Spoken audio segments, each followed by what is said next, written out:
हाय, मी पल्लवी खांडगे.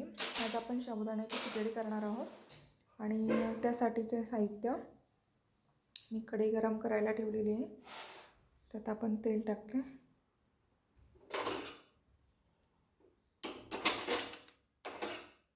तेल गरम झालं की त्यात आपण बटाटा टाकणार आहोत.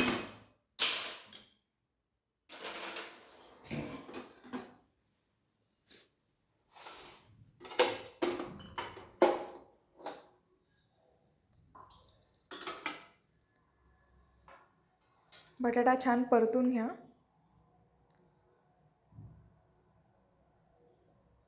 बटाटा परतल्यानंतर त्यावर आपण झाकण ठेवूया 1-2-3 मिनटं, जेणेकरून बटाटा शिजला जाईल. गॅस थोडासा कमीच ठेवायचा, नाहीतर तो खाली कढईला चिटकतो. आता तुम्ही बघू शकता बटाटा छान शिजलेला आहे.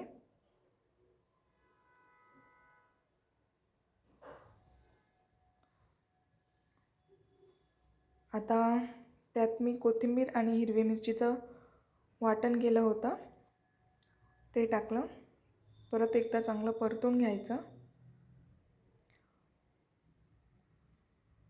परतल्यानंतर आपण त्यात साबुदाणा टाकणार आहोत. तो मी रात्रीच भिजवला होता. रात्री भिजवल्यानंतर खिचडी चांगली मऊसूत होते. त्यात आपण साबुदाणा टाकूया.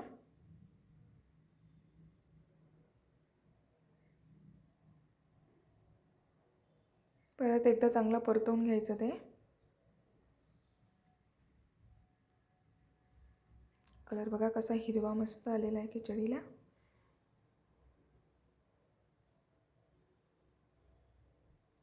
आता त्यात आपण दाण्याचा कूट टाकणार आहोत.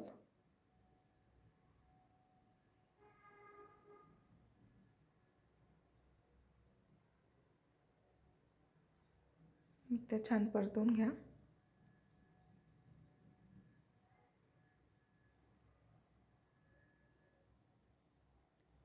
आणि आता त्यात चवीनुसार मीठ ॲड करायचं.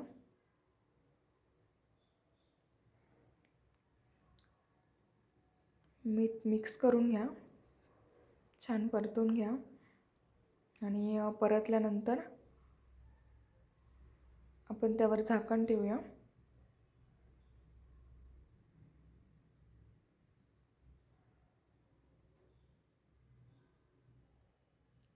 आणि त्याला छान वाफ देऊन घेऊ.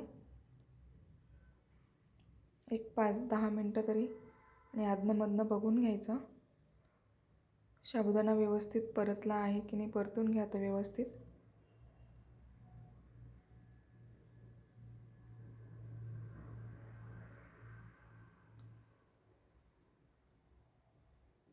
आपली खिचडी तयार झालेली आहे. मस्त गरमागरम खिचडी.